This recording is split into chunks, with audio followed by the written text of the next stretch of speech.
اور نہ صرف اپنے علوم کے ذریعے لوگوں کے ذہنوں کی آبیاری کرتے رہے بلکہ خود بھی بہت سے جید صوفی بزرگوں کی صحبت سے فیض یاب ہوئے۔ آخر اسی سفر کی کیفیت میں سن 1240 عیسوی میں آپ اپنے خالق حقیقی سے جا ملے۔ ناظرین، سلطنت عثمانیہ کے قیام کے بعد سلطنت عثمانیہ کے بانی عثمان بے بن ارطغرل غازی بن سلیمان شاہ قدرتی اور پیدائشی طور پر انتہائی شجاع، دلیر، جنگجو اور باہمت تھے، اور مزید اس پر انتہائی ذہین، معاملہ فہم، ماہرانہ جنگی سازشوں کی پلاننگ، دشمن کے لیے جال پھیلا کر اس کو اپنے شکنجے میں کسنا اور دشمن کے گھر میں گھس کر ان کی چال کو انہی پر پلٹ دینے کے ماہر تھے۔ ایک طرف آپ کی رگوں میں دوڑتا ارطغرل غازی کا شجاعت برا لہو آپ کو ہر وقت بے چین رکھتا، تو دوسری جانب ماں کی جانب سے ملی سلجوق شہزادی کے خون کی حرارت آپ کو ہر وقت میدان جنگ میں سرگرم رکھتی تھی۔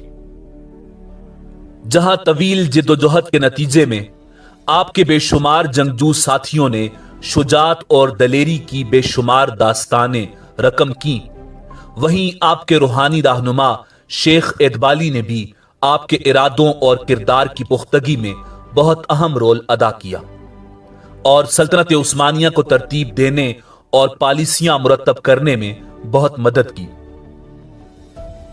ناظرین، شیخ ادبالی سن 1206 عیسوی میں عرب کے قدیم قبیلہ بنو تمیم میں پیدا ہوئے، جو ایک معزز علمی اور ادبی تاجر گھرانہ تھا۔ آپ کے خاندان کا تعلق آہی برادری سے تھا۔ آہی برادری چمڑے کے کاروبار سے منسلک کاریگروں اور ہنرمندوں کی برادری تھی، جن کا کام اس وقت کے ہر طبقہ میں پسند کیا جاتا تھا۔ تاریخ شیخ ادبالی کو جہاں ایک ہنرمند اور کاریگر کے طور پر متعارف کرواتی ہے، وہیں انہیں ایک اعلیٰ درجے کی روحانی شخصیت کا درجہ بھی دیتی ہے۔ ارطغرل غازی بھی اکثر آپ کی صحبت سے فیضیاب ہوا کرتے تھے۔ اسی طرح شیخ ادبالی کی صحبت ابن العربی سے بھی ثابت ہے۔ جب منگولوں اور تاتاریوں کے ظلم سے دل برداشتہ ہو کر آپ اپنے خاندان اور آہی کاریگروں اور ہنرمندوں کے ساتھ خراسان سے ہجرت کر کے آئے تو اناطولیہ کو اپنا ٹھکانہ بنایا۔ یہاں آپ کی ملاقات ارطغرل اور پھر بعد ازاں عثمان سے ہوئی، اور عثمان آپ کی درس و تدریس کے مقدس روحانی ماحول میں آپ کی خدمت میں اکثر و بیشتر حاضر ہو کر آپ کی صحبت اور روحانی تعلیمات سے فیض پاتا رہا۔ ناظرین، شیخ ادبالی کے 2 بیٹے اور 2 بیٹیاں تھیں، اور سینکڑوں شاگرد تھے جو ان سے روحانیت، ہنرمندی و کاریگری کی تعلیم پاتے تھے۔